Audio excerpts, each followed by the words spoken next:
नाथ नारायण वासुदेव नाथ नारायण वासुदेव हे नाथ नारायण वासुदेव श्री कृष्ण गोविंद हरे मुरारी हे नाथ नारायण वासुदेव हरे राम राम राम हरे हरे हरे कृष्ण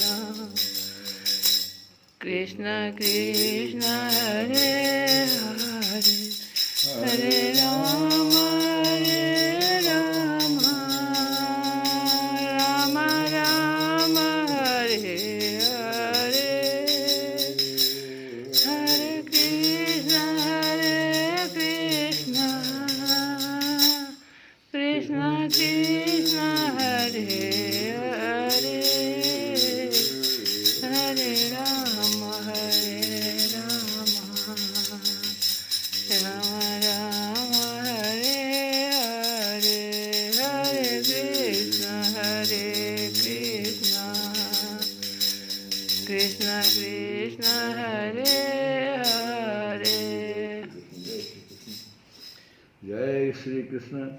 कल हम लोग कथा में सुन रहे थे कि जब काली नाग ने भगवान को कष्टित कर लिया, अपने प्राण वल्लभ जीवन सर्वस्व के बिना, जब उन ब्रजवासियों को लगा कि तीनों लोग सोने दिखने लग रहे हैं, माता यशोदा तो अपने लाल के पीछे काली दह में कूदने ही जा रही थी, परंतु गोपियों ने उन्हें पकड़ लिया। उनके हृदय में भी वैसी ही पीड़ा थी, उनकी आँखों से भी आंसुओं की बड़ी झड़ी लगी हुई थी। सबकी आंखें श्री कृष्ण के मुख कमल पर लगी थी, जिनके शरीर में चेतना थी। वे ब्रजमोहन श्री कृष्ण की पूतना बद आदि की प्यारी प्यारी ऐश्वर्य की लीलाएं कह कर यशोदा जी को धीरज बंधाने लगी, किंतु अधिकांश तो मुर्दे की तरह पड़ ही गई थी। परीक्षित नंद बाबा आदि के जीवन प्राण तो श्री कृष्ण ही थे। वे श्री कृष्ण के लिए काली दह में घुसने लगे। यह देखकर श्री कृष्ण का प्रभाव जानने वाले भगवान बलराम जी ने किन्हीं को समझा बुझाकर, किन्हीं को बलपूर्वक और किन्हीं को उनके हृदयों में प्रेरणा करके रोक दिया।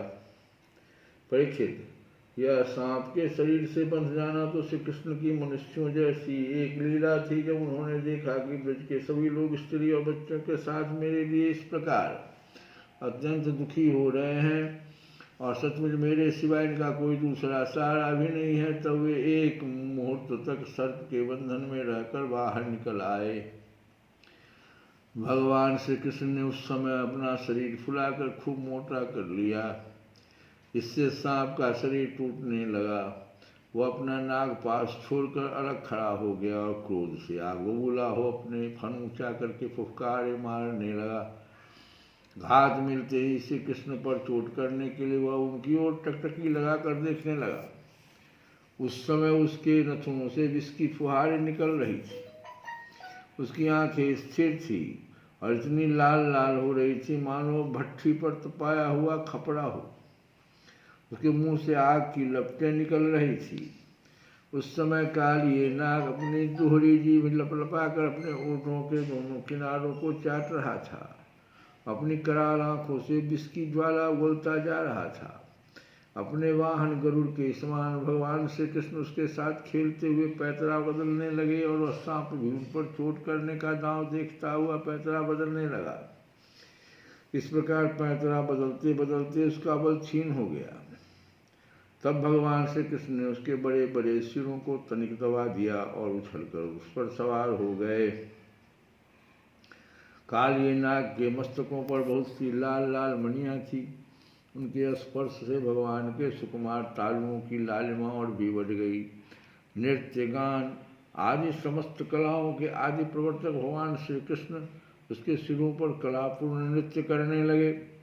भगवान के प्यारे भक्त गंधर्व सिद्ध देवता चारण और देवांगनाओं ने जब देखा कि भगवान नृत्य करना चाहते हैं तब वे बड़े प्रेम से मृदंग ढोल नगाड़े आदि बाजे बजाते हुए सुंदर सुंदर गीत गाते हुए पुष्पों की वर्षा करते हुए और अपने को निछावर करते हुए भेंट ले लेकर उसी समय भगवान के पास आ पहुँचे।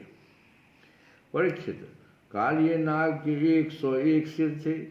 वो अपने जिस सिर को नहीं झुकाता था उसी को प्रचंड दंडधारी भगवान अपने पैरों की चोट से कुचल डालते। इससे कालिए नाग की जीवन शक्ति क्षीण हो चली। वह मुंह और नथुनों से खून उगलने लगा। अंत में चक्कर काटते काटते वह बेहोश हो गया। तनिक भी चेत होता तो अपनी आंखों से भी सुगलने लगता और क्रोध के मारे जोर जोर से फुफकारे मारने लगता। इस प्रकार वह अपने सिरों में से जिस सिर को ऊपर उठाता उसी को नाचते हुए भगवान श्री कृष्ण अपने चरणों की ठोकर से झुकाकर रौद डालते। उस समय पुराण पुरुषोत्तम भगवान श्री कृष्ण के चरणों पर जो खून की बूंदें पड़ती थी उनसे ऐसा मालूम होता मानो रक्त पुष्पों से उनकी पूजा की जा रही हो।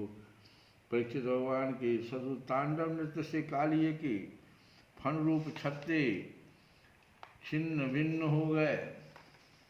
उसका एक एक अंग चूर चूर हो गया और मुंह से खून की उल्टी होने लगी और उसे सारे जगत के आदि शिक्षक पुराण पुरुष भगवान श्री नारायण की स्तुति हुई। वह मन ही मन भगवान की शरण में गया। भगवान श्री कृष्ण के उदर में संपूर्ण विश्व है, इसलिए उनके भारी बोझ से कालिए नाग के शरीर की एक एक गांठें ढीली पड़ गई। उनकी एड़ियों की चोट से उसके छत्र के समान फन छिन्न भिन्न हो गए। अपने पति की यह दशा देखकर उसकी पत्नियां भगवान की शरण में आई। वे अत्यंत आतुर हो रही थी। भय के मारे उनके वस्त्राभूषण अस्त व्यस्त हो रहे थे और केस की चोटियां भी बिखर रही थी। श्री कृष्ण गोविंद हरे